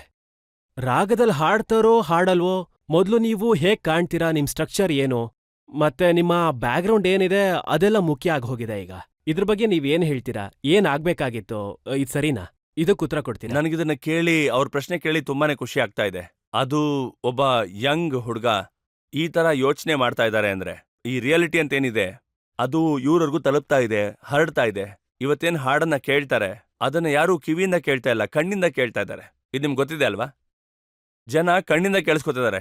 ಹಾಡ್ ನೋಡುವಾಗ ಅವರು ಏನ್ ಸಖತ್ತಾಗಿ ಹಾಡು ಹೇಳಿದ್ದಾರೆ ಅಂತಾರೆ ಟಿವಿಲಿ. See, this is the thing. So ನೀವು ತುಂಬಾ ಚೆನ್ನಾಗಿ ಹೇಳಿದ್ರಿ. ಯಾವಾಗ ಕಣ್ಣಿಂದ ಹಾಡನ್ನು ಕೇಳಿಸ್ಕೊತೀವಿ, ಸೊ ಕಣ್ಣಿಗೂ ಏನೋ ಒಂದು ಬೇಕಾಗಿರುತ್ತೆ. ನೋಡಿ, ಇವತ್ತು ರಿಮಿಕ್ಸ್ ನ ಅವಶ್ಯಕತೆ ಇದೆ, ಆದ್ರೆ ರಿಮಿಕ್ಸ್ ಅಲ್ಲಿ ಒಂದು ವಿಷಯ ಇದೆ. ಈ ವಿಷಯ ನೀವೇ ಹೇಳಿ ಅಲ್ವಾ, ಯಾಕೆ ಹಳೇ ಸಾಂಗ್ ಹಿಂದೆ ನಾವು ಹೊಡ್ತಾ ಇದೀವಿ ಅಂತ? ಈ ಸಮಾನದ ಸಾಂಗ್ಗಳು ಯಾಕೆ ರಿಮಿಕ್ಸ್ ಆಗ್ತಾ ಇಲ್ಲ? ಮತ್ತ್ಯಾಕೆ ಆದಿ ವರ್ಮನ್, ಸಚಿನ್ ದೇವ್ ಬರ್ಮನ್, ಶಂಕರ್ ಜೈಕಿಶನ್, ಯಾಕೆ ವೈ ಈ ಸಮಾನದಲ್ಲಿ ಬರ್ತಿರೋ ಸಾಂಗ್ಸ್ ನ ಯಾಕೆ ತಗೊಂಡು ಯಾರು ರಿಮಿಕ್ ಮಾಡ್ತಾ ಇಲ್ಲ? ಯಾಕಂದ್ರೆ ನಮ್ಮೊಳಗೆ ಎಲ್ಲೋ ಒಂದ್ ಕಡೆ ಆ ಇಂಡಿಯನ್ ಮ್ಯೂಸಿಕ್ ತುಂಬಾ ಸ್ಟ್ರಾಂಗ್ ಆಗಿ ಕೂತಿದೆ. ಇಲ್ಲ ಅಂದ್ರೆ ಕಜರಾರೆ ಕಜರಾರೆ ಇಷ್ಟು ದೊಡ್ಡ ಹಿಟ್ ಆಗ್ತಾ ಇರಲಿಲ್ಲ. ಅದು UP ಒಂದು folk song, even words also. ಅದು ಆಲ್ರೆಡಿ ನಮ್ಮೊಳಗಡೆ ಇದೆ. ಅದನ್ನ ಎಚ್ಚರಿಸೋದು ಅಥವಾ ಅದನ್ನ ಮಾರ್ಕೆಟ್ಗೆ ತರೋದು ಅಥವಾ ಅದನ್ನ ಪ್ರಮೋಟ್ ಮಾಡೋದು ಇದು ನಮ್ಮಂತವ್ರ ಕೆಲಸ. ಇದು ಎಲ್ಲಿವರೆಗೂ ಆಗೋರು ಅಲ್ಲಿವರೆಗೂ ಇದೆಲ್ಲ ಹಿಂಗ್ ಆಗ್ತಾನೆ ಇರುತ್ತೆ. ಹಿಂದಿನ ಕಾಲದಲ್ಲಿ ಮ್ಯೂಸಿಕ್ ಡೈರೆಕ್ಟರ್, ಫಿಲ್ಮ್ ಡೈರೆಕ್ಟರ್ ಮತ್ತೆ ಪ್ರೊಡ್ಯೂಸರ್ ಎಲ್ಲ ಸೇರ್ಕೊಂಡು ಕೆಲಸ ಮಾಡ್ತಾ ಇದ್ರು. ರಾಜ್ ಕಪೂರ್ ಅವ್ರಿಗೆ ಯಾವಾಗ್ಲೂ ಮುಖೇಶ್ ಅವರು ಹಾಡ್ ಹಾಡ್ತಾ ಇದ್ರು, ಶಂಕರ್ ಅವರು ಯಾವಾಗ್ಲೂ ಜೊತೆನಲ್ಲೇ ಇರ್ತಾ ಇದ್ರು, ರಾಜೇಶ್ ಖನ್ನಾ ಅವ್ರಿಗೆ ಯಾವಾಗ್ಲೂ ಕಿಶೋರ್ ಕುಮಾರ್ ಅವರು ಹಾಡ್ತಾ ಇದ್ರು. ಫಿಕ್ಸ್ಡ್ ವಾಯ್ಸ್ ಇತ್ತು. ಆದ್ರೆ ಇವತ್ತು ಹಾಗಿಲ್ಲ. ನಾವೇನಾದ್ರೂ ಒಂದು ಕಲ್ಲನ್ನ ತೆಗೆದು ಎಸಿದ್ರೆ ಅದು ಹೋಗಿ ಸಿಂಗರ್ ಮೇಲೆ ಬೀಳುತ್ತೆ. ಅವರೆಲ್ಲ ತುಂಬಾ ಲಕ್ಕಿ ಅಂತ ಅನ್ಸುತ್ತೆ. ಯಾಕಂದ್ರೆ ಅವ್ರ ಜಮಾನದಲ್ಲಿ ಬರೀ 2-3 ಕಾಂಪಿಟೇಷನ್ಸ್ ಇರ್ತಾ ಇದ್ರು ಅಷ್ಟೇ ಸಿಂಗಿಂಗ್ ಅಂತ ಬಂದಾಗ. ಆಗ ಒಂದು ಒಳ್ಳೆ ಹೆಲ್ದಿ ಕಾಂಪಿಟೇಷನ್ ಅಂತ ಇರ್ತಾ ಇತ್ತು. ಈಗಂತೂ ಕಾಂಪಿಟೇಷನ್ ಮಾತೇ ಇಲ್ಲ ಬಿಡಿ. ಯಾಕಂದ್ರೆ ಕಾಂಪಿಟೇಷನ್ ಎಲ್ಲಾಗತ್ತೆ ಅಂದ್ರೆ ಎಲ್ಲಿ ಒಳ್ಳೆ ಕ್ವಾಲಿಟಿ ಸಿಂಗರ್ಸ್ ಇರ್ತಾರೆ ಅಲ್ಲಿ ಅವ್ರ ಮಧ್ಯೆ ಒಂದು ಮಾತಿನ ಚಕಮಕಿ ಏನಾಗತ್ತೆ ಅಲ್ಲಿ. ಆದ್ರೆ ಈಗೆಲ್ಲ ಹೇಗಾಗಿದೆ ಅಂದ್ರೆ ತುಂಬಾ ಸಸ್ತದಲ್ಲಿ, ಅಂದ್ರೆ ತುಂಬಾ ಕಡಿಮೆ ದುಡ್ಡಲ್ಲಿ ಹೇಗೆ ಹೆಸರು ಮಾಡೋದು ಅಂತ. ಇವತ್ ಯಾರು ಮ್ಯೂಸಿಕ್ ಕಲಿತಾ ಇದಾರಲ್ಲ, ಹೊಸ ಯುಗದ ಸಿಂಗರ್ಸ್ ಇದಾರಲ್ಲ, Yes. ಅವರು ಮುಂದೆ ಬರೋದಕ್ಕೆ ನೋಡ್ತಾ ಇದ್ದಾರೆ, ಕಷ್ಟಪಟ್ಟು ಜಾಗ ಮಾಡ್ಕೊಳಕ್ ನೋಡ್ತಾ ಇದ್ದಾರೆ. ಅವ್ರಿಗೆ ಏನ್ ಹೇಳೋದಕ್ಕೆ ಇಷ್ಟಪಡ್ತೀರಾ? ಒಂದ್ ವೇಳೆ ಯಾರಾದ್ರೂ ಫಿಲ್ಮ್ ಇಂಡಸ್ಟ್ರಿಲಿ ಹಾಡ್ ಹಾಡೋದಕ್ಕೆ ಪ್ರಯತ್ನ ಪಡ್ತಾ ಇದಾರೆ ಅಂದ್ರೆ, ಸೊ ಮ್ಯಾಕ್ಸಿಮಮ್ ಸಿಂಗರ್ಸ್ ಯಾರು ಬಾಂಬೆಲಿ ಇದಾರೆ ಅವರೆಲ್ಲ ಫ್ರಸ್ಟ್ರೇಟ್ ಆಗ್ಬಿಟ್ಟಿದ್ದಾರೆ. 2 ವರ್ಷ, 3 ವರ್ಷ, 10 ವರ್ಷ, 15 ವರ್ಷದಿಂದ ಕೂತ್ ಕಾಯ್ತಾ ಇದಾರೆ. ಆದ್ರೆ ಫ್ರಸ್ಟ್ರೇಟ್ ಆಗ್ಬಾರ್ದು ಅವ್ರು ಯಾರು. ಈ ಕೆಲಸ ಎಂತದ್ದು ಅಂದ್ರೆ, ನೋಡಿ, ಟೈಮ್ ಬರುತ್ತೆ. ನಿಮ್ಮ ಲಕ್ ಸಿಕ್ಕಾಗ ನಿಮ್ಮ ಹತ್ರ ಇರೋ ಟ್ಯಾಲೆಂಟ್ ಕೆಲ್ಸಕ್ಕೆ ಬರುತ್ತೆ. ಅದು ನಿಮ್ಮನ್ನ ಬೇರೆ ಲೆವೆಲ್ ಕರ್ಕೊಂಡು ಹೋಗುತ್ತೆ. You have to be patient. ನೀವು ಎಷ್ಟು ಸ್ಟ್ರಗಲ್ ಮಾಡ್ಬೇಕಾಯ್ತು, ಮತ್ತೆ ಎಷ್ಟು ವರ್ಷಗಳು ನೀವು ಸ್ಟ್ರಗಲ್ ಮಾಡಿದ್ರಿ? ನಾನು ಈ ವಿಷಯದಲ್ಲಿ ಯಾವುದೇ ಕಾರಣಕ್ಕೂ ಸುಳ್ಳು ಹೇಳೋದಿಲ್ಲ. ನಾನು ಬಿಸಿಲಲ್ಲಿ ಸುತ್ತಲಿಲ್ಲ, ಮಳೆಯಲ್ಲಿ ನೆನಿಲಿಲ್ಲ, ಸ್ಟೇಷನ್ನಲ್ಲೆಲ್ಲ ಮಲಗಲಿಲ್ಲ. ಜನರಲಿ ಸಕ್ಸಸ್ ಸಿಕ್ಕಿರೋರು ಬರೀ ಈ ಥರದ್ದೇ ಮಾತಾಡ್ತಾರೆ. ನಾವಂತೂ ಸ್ಟೇಷನ್ನಲ್ಲೇ ಮಲ್ಕೊಂಡು ಕಾಲ ಕಳೀತಾ ಇದ್ವಿ. ಇಲ್ಲ, ನಾನು ಬಾಂಬೆಗೆ ಯಾವತ್ತು ಬನ್ನೋ ಅಲ್ಲಿಂದ ಒಂದು 6-7 ದಿನದಲ್ಲಿ ನನಗೆ ಹೋಟೆಲ್ ಕೆಲಸ ಮಾಡೋ ಕೆಲಸ ಸಿಕ್ತು. ನಾನು ಹೋಟೆಲ್ ಸಿಂಗರ್ ಆಗಿದೆ ಮುಂಚೆ. ನಾನು ಕ್ಯಾಲ್ಕಟಾಲ್ ಶುರು ಮಾಡಿದ್ದು. ಕ್ಯಾಲ್ಕಟಾಲಿ ವಿನೀತ್ ಅಂತ ಒಂದು ಹೋಟೆಲ್ ಇತ್ತು, ಪ್ರಾಬ್ಲಿ ಇವತ್ತು ಇದೆ ಅನ್ಸುತ್ತೆ. ನಾನು ಅಲ್ಲಿ ಹಾಡೋದಕ್ಕೆ ಶುರು ಮಾಡಿದ್ದು. ಅದಾದ್ಮೇಲೆ ಇಲ್ಲೇ ಚಂಬೂರಲ್ಲಿ ಪ್ರೀತಿ ರೆಸ್ಟೋರೆಂಟ್ ಅಂತ ಒಂದಿದೆ, ಅಲ್ಲಿ ನಾನು ಹಾಡುಗಳನ್ನ ಹಾಡ್ತಾ ಇದ್ದೆ. ಅಂಡ್ ಅಶೋಕ್ ಜಿ, ನೀವು ಇದನ್ನ ನೋಡ್ತಾ ಇರ್ತೀರ ಅನ್ಸುತ್ತೆ, ಅಶೋಕ್ ಸೇಟ್ ಅವ್ರ ಹೆಸರಾಗಿತ್ತು. ಅಶೋಕ್ ಜಿ ಕಾರ್ಯಕ್ರಮನ ನೋಡ್ಬೋದು ಅನ್ಸುತ್ತೆ. ಅವರ ರೆಸ್ಟೋರೆಂಟ್ ಅಲ್ಲಿ ಕೂಡ ನಾನು ಹಾಡುಗಳನ್ನ ಹಾಡ್ತಾ ಇದ್ದೆ. ಅದಾದ್ಮೇಲೆ ಪ್ರತಿ ಹಾಡ್ ಹಾಡೋದಕ್ಕೂ ನಮ್ಗೆ ತುಂಬಾ ದುಡ್ಡು ಸಿಗ್ತಾ ಇತ್ತು. ಇದನ್ನ ಟಿಪ್ಸ್ ಅಂತ ಕರೀತಾರೆ, ನಿಮ್ಗೆಲ್ಲ ಗೊತ್ತೇ ಇರುತ್ತೆ ಬಿಡಿ. ನೀವು ಕೊಡ್ತೀರಾ ಅನ್ಸುತ್ತೆ ಹೋಟೆಲ್ಗೆ ಅಲ್ಲಿ ಇಲ್ಲಿ ಹೋದಾಗ. ಸೊ ನನಗೂ ಕೂಡ ತುಂಬಾ ಟಿಪ್ಸ್ ಸಿಗ್ತಾ ಇತ್ತು. ಆ ದುಡ್ಡಿನ ನಾನು ಟ್ಯಾಕ್ಸಿಲ್ ಕೂತ್ಕೊಂಡು ಕಲ್ಲಂಜಿ ಅವ್ರ ಮನೆಗೆ, ಜಗದೀಶ್ ಜಿ ಮನೆಗೆ, ರಾಜೇಶ್ ಜಿ ಮನೆಗೆ ಟ್ಯಾಕ್ಸಿಲಿ ಓಡಾಡ್ತಾ ಇದ್ದೆ ಮತ್ತೆ ಒಳ್ಳೆ ಊಟ ಮಾಡ್ತಾ ಇದ್ದೆ. ನಿಮ್ಗೆ ಮೊದಲನೇ ಚಾನ್ಸ್ ಯಾರು ಕೊಟ್ರು? ಮೊದಲನೇ ಚಾನ್ಸ್ ನನಗೆ ಬಾಂಬೆಯಲ್ಲಿ ಜಗದೀಶ್ ಜಿ ಅವ್ರು ಕೊಟ್ಟಿದ್ದು. ಅವ್ರು ನನಗೆ ಒಂದು ಅವಕಾಶ ಕೊಟ್ರು. ಅದು ಒಂದು ಸುಂದರವಾದ ಕತೆ ಅಂತ ಹೇಳ್ಬೋದು. ನಾನು ಹೇಳ ಹಾ, ಖಂಡಿತ ಹೇಳಿ. ನಾನು ಅದು ವೆಸ್ಟರ್ನ್ ಔಟ್ಡೋರ್ ಅಂತ ಒಂದು ಸ್ಟುಡಿಯೋ ಇದೆ ಬಾಂಬೆಯಲ್ಲಿ. ವೆಸ್ಟರ್ನ್ ಔಟ್ಡೋರಲ್ಲಿ ನಾನು ನನ್ನ ಡೆಮೋ ಕ್ಯಾಸೆಟ್ ಮಾಡಿಸ್ತಾ ಇದ್ದೆ, ಕಿಶೋರ್ ದಾ ಅವರ ಒಂದಷ್ಟು ಸಾಂಗ್ಸ್ಗಳನ್ನ. ಆಗ ಅಲ್ಲಿಗೆ ಜಗದೀಶ್ ಜಿ ಸರ್ ಬಂದಿದ್ರು. ಮತ್ತು ಅವ್ರು ಬಂದು ಅಲ್ಲಿ ಎಲ್ಲರನ್ನೂ ಕೇಳಿದ್ರು ಯಾರು ಹಾಡ್ತಿರೋದು ಅಂತ. ಆಗ ಸೂದ್ ಸಾಬ್ ರೆಕಾರ್ಡಿಸ್ಟ್ ಆಗಿದ್ರು. ಅವ್ರು ಹೇಳಿದ್ರು ಬೆಂಗಾಲಿಂದ ಯಾರೋ ಒಬ್ಬ ಹುಡುಗ ಬಂದಿದ್ದಾನೆ, ಸಾನು ಅಂತ ಅವನ ಹೆಸರು, ಅವನು ಹಾಡ್ತಿದ್ದಾನೆ, ಅವನ್ನ ಸ್ವಲ್ಪ ಕರಿ ಅಂದ್ರು. ನಾನಾಗ ಅಲ್ಲಿಗೆ ಬಂದು ಅವ್ರನ್ನ ಮಾತಾಡಿಸ್ದೆ. ಅವ್ರಿಗೆ ನಾನು ಹಾಡಿದ್ದು ಇಷ್ಟ ಆಯ್ತು. ನಾನು ಅವ್ರಿಗೆ ತುಂಬಾ ದೊಡ್ಡ ಫ್ಯಾನ್ ಆಗಿದ್ದೆ ಗಜಲ್ ಅಂತ ಬಂದಾಗ. ಆದ್ಮೇಲೆ ಅವರು ನನ್ನ ಮನೆಗೆ ಕರೆದ್ರು. ಅವ್ರು ಹೇಳಿದ್ರು ಒಂದು ಕೆಲಸ ಮಾಡು, ನಾಳೆ ಬೆಳಗ್ಗೆನೆ ಮನೆಗೆ ಬಂದ್ಬಿಡು ಅಂದ್ರು. ನಾನು ಹೋದೆ. ಹೋದ್ ಕೂಡಲೇ ಕೈಗೊಂದು ಪೇಪರ್ ಕೊಟ್ಟು ಹಿಂದಿ ಓದಕ್ ಬರುತ್ತಾ ಅಂದ್ರು. ನಾನು ಸ್ವಲ್ಪ ಓದಕ್ ಬರುತ್ತೆ ಅಂತ ಹೇಳಿದ್ದೆ. ಅದನ್ನ ಓದ್ದೆ. ಸರಿ, ಈ ಹಾಡು ಕಲ್ತ್ಕೊ ಅಂತಂದ್ರು. ನನಗೆ ಆ ಹಾಡು ಗೊತ್ತೇ ಇರಲಿಲ್ಲ, ಅಂದ್ರೆ ಅಲ್ಲಿವರೆಗೂ. ಅವ್ರು ಬಂದು ಕೇಳಿದ್ರು ಏನು ಹಾಡು ಹೇಳೋದು ಕಲ್ತಾ ಅಂತ. ಅದನ್ನ ಮೈಂಡಲ್ಲಿ ನಾನು ಆದಷ್ಟು ಬೇಗ ಹಾಡನ್ನ ಕಲಿತೆ. ಆಮೇಲೆ ಅವ್ರು ಹೇಳಿದ್ರು ಒಂದು ಕೆಲಸ ಮಾಡು, ಆಚೆಗೆ ಓಡಾಡ್ಕೊಂಡು ಬಾ, ಒಂದು 3 ಗಂಟೆಗೆ ಇಲ್ಲಿ ವಾಪಸ್ ಬಾ ಅಂದ್ರು. ಮತ್ತೆ ನಾನು ಹೊರಗೋದೆ. ಆಮೇಲೆ ಕೇಳಿದೆ, ಸರ್ 3 ಗಂಟೆಗೆ ನಾನು ಮತ್ತೆ ಬರಬೇಕಾ ಅಂತ. ಬಾ ಅಂದ್ರು. ನಾನಿನ್ನ ಒಂದು ಜಾಗ ಕರ್ಕೊಂಡು ಹೋಗ್ತೀನಿ, ಸಾಂಗ್ ರೆಕಾರ್ಡ್ ಮಾಡೋಣ ಅಂದ್ರು. ನೋಡೋಣ ಹೇಗೆ ಆಡ್ತೀಯ ಅಂತ ಅಂದ್ರು. ನನಗಾಗ ಭಯ ಶುರುವಾಯ್ತು. ಆಚೆ ಹೋಗಿ ನಾನು 1-2 ಸಿಗರೇಟ್ ಪಫನ್ನ ಕುಡ್ದೆ, ಒಂದು ಸ್ವಲ್ಪ ಪಾನ್ ತಿಂದೆ, ಒಂದು ಸ್ವಲ್ಪ ಗುಟ್ಕಾ ಕೂಡ ತಿಂದೆ. ಇದೆಲ್ಲ ಮಾಡ್ತಾ ಇದ್ದೆ. 1-2 ಗಂಟೆ ಆದ್ಮೇಲೆ ವಾಪಸ್ ನಾನು ಮತ್ತೆ ಮತ್ತೆ ಜಗದೀಶ್ ಜಿ ಸರ್ ಹತ್ರ ಹೋದೆ. ಆಗ ಅವ್ರ ಹತ್ರ ಒಂದು ಫಿಯೇಟ್ ಕಾರ್ ಇತ್ತು. ಫಿಯೇಟ್ ಕಾರ್ ಹಳೇದು, ಡುಕ್ಕರ್. ನೀವು ಡುಕ್ಕರ್ ಅಂತೀರಲ್ವಾ? ಆ ಗಾಡೀಲಿ ಅವ್ರು ನನ್ನ ಕೂರಿಸ್ಕೊಂಡ್ರು. ಆ ಡೋರು ಈ ತರ ಓಪನ್ ಆಗತ್ತೆ. ಆ ಗಾಡೀಲಿ ಕೂರಿಸ್ಕೊಂಡು ಅವರು ಅಲ್ಲಿಂದ ಸೀದಾ ಸ್ಟುಡಿಯೋ ಕರ್ಕೊಂಡು ಹೋದ್ರು. ಆ ಫೇಮಸ್ ಸ್ಟುಡಿಯೋ ಕರ್ಕೊಂಡು ಹೋಗಿ ಸೀದಾ ಮೈಕ್ ಮುಂದೆ ನಿಲ್ಸ್ಬಿಟ್ಟು, ಈ ಹಾಡನ್ನ ನೀನು ಆ ಟ್ರ್ಯಾಕ್ ಅನ್ನ ಕೇಳಿಸ್ಕೊಂಡು ಅದೇ ರೀತಿ ಹಾಡಬೇಕು ಅಂತ ಹೇಳಿದ್ರು. ಸತ್ಯವಾಗ್ಲೂ ಅವತ್ ನಾನು ನನ್ನ ಪ್ರಾಣನೇ ಒತ್ತೆ ಆಡಕ್ ರೆಡಿ ಆಗಿದ್ದೆ ಹಾಗಂತ ಹೇಳ್ಬೋದು. ನನಗೊಂದು ಒಳ್ಳೆ ಅವಕಾಶ ಸಿಕ್ಕಿತ್ತು. ಭಯ ಅಂತೂ ಪಟ್ಟಿದ್ದೆ, ಆದ್ರೆ ಭಯ ಪಟ್ಟ ಮೇಲೆ ನಾನು ಸ್ವಲ್ಪ ನರ್ವಸ್ ಆಗ್ಬಿಡ್ತೀನಿ ಸಿಂಗಿಂಗ್ ಬಗ್ಗೆ. ನೀವು ನನ್ನ ಹೇಗ್ ನೋಡ್ತಾ ಇದ್ದೀರಲ್ಲ, ಅದ್ರ ಬಗ್ಗೆ ನಂಗೆ ತುಂಬಾ ಚೆನ್ನಾಗಿ ಗೊತ್ತಾಗ್ತಾ ಇದೆ. ಯಾಕಂದ್ರೆ ಅದ್ರ ಮೇಲೂ ಏನಾದ್ರೂ 4 ಪ್ರಶ್ನೆಗಳನ್ನ ಕೇಳಬೇಕು ಅಂತ ಅನ್ಕೋತಿರ್ತಾರೆ. ನನ್ನ ಕೆಲಸ ಅಂತ ಬಂದಾಗ ನಾನು ಕೆಲಸದಲ್ಲಿ ಅಂದ್ರೆ ಹಾಡೋದ್ರಲ್ಲಿ ತುಂಬಾ ಫೆರೋಷಿಯಸ್ ಆಗ್ಬಿಡ್ತೀನಿ. ಸೊ ಹೀಗೆ ನಾನು ಆ ಹಾಡನ್ನ ಹಾಡಿ ಮುಗಿಸ್ದೆ. ಆಗ ಆ ಹಾಡು ಅವ್ರಿಗೂ ಕೂಡ ಇಷ್ಟ ಆಯ್ತು. ಅವ್ರು ನನಗೆ 1000 ರೂಪಾಯಿವರೆಗೂ ಪೇಮೆಂಟ್ ಕೂಡ ಕೊಟ್ಟಿದ್ರು. ಈ 1000 ರೂಪಾಯಿ ಇಟ್ಕೊಳ್ಳಿ ಹಾಡು ಹಾಡಿದಿಕ್ಕೆ ಅಂತ. ನಾನು ಅವ್ರಿಗೆ ಇದೇನು ಇದು ಫಿಲ್ಮ್ ಸಾಂಗ್ ಅಂತ ಕೇಳಿದೆ. ಹೌದಪ್ಪ, ಇದು ಆಂಧ್ಯ ಸಿನಿಮಾದ ಒಂದು ಹಾಡು ಅಂತ ಹೇಳಿದ್ರು. ಮೈ ತೋ ಕರ್ಕೆ ಸಗಾಯಿ ಕರ್ನೆ ಗಯಾ ತಾ ಲಡಾಯಿ जी भर के देखूंगा. ये सुन मैं तो करके सगाई करने गया था लड़ाई जी भर के देखूंगा अपनी गोरी की अंगड़ाई. ಈ ಹಾಡದು. ಸೊ ನಾನು ಹಾಡಿದೆ, ಮತ್ತೆ ಅವ್ರಿಗೆ ತುಂಬಾ ಚೆನ್ನಾಗಿ ಅನಿಸ್ತು. ಅವ್ರು ನನಗೊಂದು ಹಗ್ ಕೊಟ್ರು, ಮತ್ತೆ ಪೇಮೆಂಟ್ ಕೂಡ ಕೊಟ್ರು. ಅಲ್ಲಿಂದ ಅವ್ರು ನನ್ನ ಸೀದಾ ಕಾರಲ್ಲಿ ಕೂರಿಸ್ಕೊಂಡು ಕಲ್ಯಾಣ್ಜಿ ಮತ್ತೆ ಆನಂದ್ಜಿ ಮನೆ ಕರ್ಕೊಂಡೋದ್ರು. ಏನು ಹೇಳಿದ್ರು ಗೊತ್ತಾ? ಕಲ್ಯಾಣ್ಜಿ, ಈ ಕ್ಯಾಸೆಟ್ ಕೇಳಿಸ್ಕೊಳ್ಳಿ ಅಂದ್ರು. ಅವ್ರು ಆ ಕ್ಯಾಸೆಟ್ ಕೇಳಿಸ್ಕೊಂಡ್ರು, ಮತ್ತೆ ಕೇಳಿಸ್ಕೊಳ್ಳಿ ಹೇಗೆ ಆಡ್ತಾನೆ ಅಂದ್ರು. ಕಲ್ಯಾಣ್ಜಿ ಬಾಯ್ ಹೇಳಿದ್ರು, ತುಂಬಾನೇ ಚೆನ್ನಾಗಿ ಹಾಡಿದಾನೆ, ಏನ್ ಮಾಡೋದು ನೀವು ಅಂದ್ರು. ನಾನು ಅವ್ರಿಗೆ ನಾನಾಗ ಕೈ ಮುಗ್ದು ಅವ್ರ ಕಾಲೆಲ್ಲ ಮುಗ್ದೆ. ಅವರಷ್ಟು ಸೀನಿಯರ್ ಟ್ಯಾಲೆಂಟ್. ಇವ್ರು ನನ್ನ ಯಾರಿಗೆ ಇಂಟ್ರೊಡ್ಯೂಸ್ ಮಾಡಿಸಿದ್ದಾರೆ ಅಂದ್ರೆ, ಅವ್ರು ಇದಾದ್ಮೇಲೆ ನನ್ನ ಶೋ ಅಲ್ಲಿ ಪರ್ಮನೆಂಟ್ ಆಗಿ ಇಟ್ಕೊಂಡ್ಬಿಟ್ರು. ಸೊ ನೀವು ನೋಡೋದಾದ್ರೆ, ಈ ದುಡ್ಡು ಬಗ್ಗೆ ಮಾತಾಡೋದಾದ್ರೆ ಎಲ್ಲೂ ಅದು ನನಗೆ ಕಡಿಮೆ ಆಗ್ಲೇ ಇಲ್ಲ. ಸೊ ಸ್ಟ್ರಗಲ್ ಪಡೋ ಅವಕಾಶನೇ ಇರ್ಲಿಲ್ಲ. ಹಾಡ್ ಹಾಡಿದ್ರೆ ಪೂರ್ತಿ ದುಡ್ಡನ್ನ ವಸೂಲಿ ಮಾಡ್ಬೇಕು ಅಂತ ಅಲ್ಲೇ ಕಲ್ತಿದ್ದ ನೀವು? ನೋಡಿ ನಾವ್ ಯಾವಾಗ ದೇವ್ರಿಗೋಸ್ಕರ ಹಾಡ್ತೀವಿ, ಸೊ ನಾವ್ ಅದ್ರಲ್ಲಿ ದುಡ್ಡು ತಗೊಳ್ಳೋದೇ ಇಲ್ಲ. ನಾನು ಯಾವಾಗಾರು ದೇವಸ್ಥಾನಕ್ಕೆ ಹೋಗೋ ಹಾಡಿದ್ರೆ ಅಥವಾ ಯಾವ್ದಾದ್ರು ಭಜನೆ ಹಾಡಿದ್ರೆ, ಸೊ ಅದಕ್ಕೆ ನಾನು ದುಡ್ಡು ತಗೊಳ್ಳೋದಿಲ್ಲ. ಯಾರು ನಮ್ಮ ಹಾಡುಗಳನ್ನ ಮಾರಿ ದುಡ್ಡು ಮಾಡ್ತಾ ಇದಾರೆ ಅವ್ರ ಹತ್ರ ನಾವು ಸ್ವಲ್ಪ ದುಡ್ಡು ತಗೊಳ್ಳೋಣ. ಅದ್ರಲ್ಲಿ ಏನ್ ತಪ್ಪಿದೆ? ಇದ್ರನ್ನೇನು ತಪ್ಪಿದ್ಯಾ? ನೀವೇ ಹೇಳಿ, ಪರವಾಗಿಲ್ಲ. ನೀವು ನಿಮ್ಮ ಜೀವನದ ತುಂಬಾ ಒಳ್ಳೆ ವಿಷಯಗಳನ್ನ ಮಾತಾಡಿದ್ರಿ. ತುಂಬಾ ಕೆಟ್ಟ ವಿಷಯಗಳ ಬಗ್ಗೆ ನನ್ನ ಹತ್ರ ಪಟ್ಟಿ ಇದೆ, ಅದ್ರ ಬಗ್ಗೆ ಆಮೇಲೆ ಮಾತಾಡೋಣ. ಯಾಕಂದ್ರೆ ನನ್ನ ಬಗ್ಗೆ ಕೆಟ್ಟ ವಿಷಯಗಳು ಆದಷ್ಟು ಬೇಗ ಜನಗಳಿಗೆ ತಲುಪಿಬಿಡುತ್ತೆ. ಅದೇನ್ ಮಾಡೋದು ಹೇಳಿ. ಕುಮಾರ್ ಸಾನು ಅವರ ಬಗೆಗಿನ ಕೆಟ್ಟ ವಿಚಾರಗಳು ಮತ್ತು ಆರೋಪಗಳು ಒಂದು ಸಣ್ಣ ಬ್ರೇಕ್ನ ನಂತರ. देखा जो तुझे जानम हुआ है बुरा हाल ये काली काली आंखें ये गोरे गोरे गाल ये तीखी तीखी नजरें ये हिरनी जैसी चाल है ये काली काली आंखें ये गोरे गोरे गाल ये तीखी तीखी नजरें ये हिरनी जैसी चाल देखा जो तुझे जानम हुआ है बुरा हाल ये काली काली आंखें ये गोरे गोरे गाल ये तीखी तीखी नजरें ये हिरनी जैसी चाल.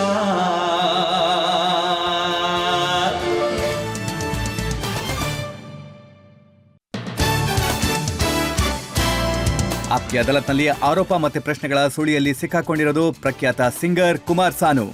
ಆಪ್ಕಿ ಅದಾಲತ್ನಲ್ಲಿ ಮುಂದಿನ ಆರೋಪ ಕುಮಾರ್ ಸಾನು ಅವರ ಮೇಲೆ.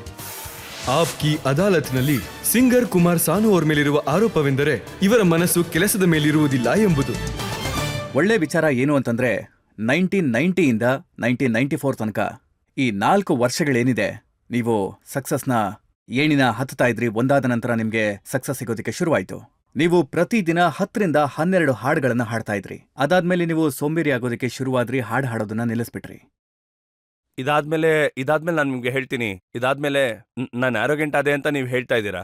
ಅದಾದ್ಮೇಲೆ ಕೆಲವು ಹಾಡುಗಳು ಹೇಗಾಯ್ತು ಅಂದ್ರೆ, तुझे देखा तो ये जाना सनम प्यार होता है दीवाना सनम तुझे देखा तो ये जाना सनम प्यार होता है दीवाना सनम अब यहाँ से कहाँ जाए हम, तेरी बाहों में मर जाए हम, तुझे देखा तो ये जाना सनम. ಇದು ಸ್ಟುಪಿಡ್ನೆಸ್ ಅಲ್ಲ. ಇದು 94ನ ನಂತರ. ಇದಾದ್ಮೇಲೆ ನೀವೇ ಕೇಳಿಸ್ಕೊಳ್ಳಿ. भूल न जाना, दूर न जाना, ओ जाने जाना, प्यार निभाना, तुम हो तुम ही हो, सनम मेरे हमदर्द. ಇದು ಅದಾದ್ಮೇಲೆ ಹಾಡಿದಂತ ಹಾಡು. ಅಂದ್ರೆ ನೀವು ಅದಾದ ನಂತರ ಕೂಡ ಕಷ್ಟಪಡ್ತಿದ್ದೆ ಅಂತ ಹೇಳ್ತೀರಿ. ತುಂಬಾನೇ ನೀವೇ ಕೇಳಿಸ್ಕೊತಾ ಇದೀರಲ್ವಾ, ಎಷ್ಟು ಪ್ರಯತ್ನ ಮಾಡಿದೀನಿ. ओढ़ ली चुनरिया तूने मेरे नाम की, चाहे दुनिया कुछ भी सोचे हमको करना क्या, प्यार किया तो करना क्या.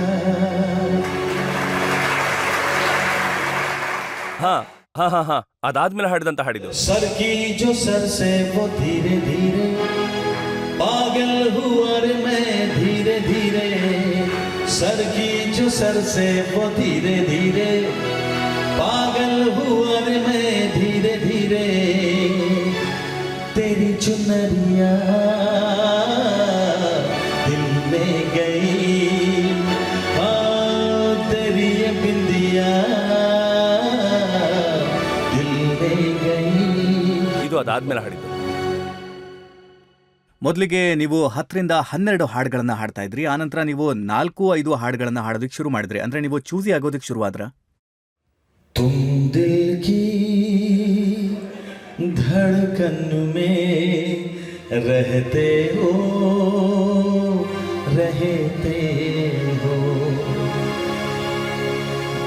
तुम दिल की धड़कन में रहते हो,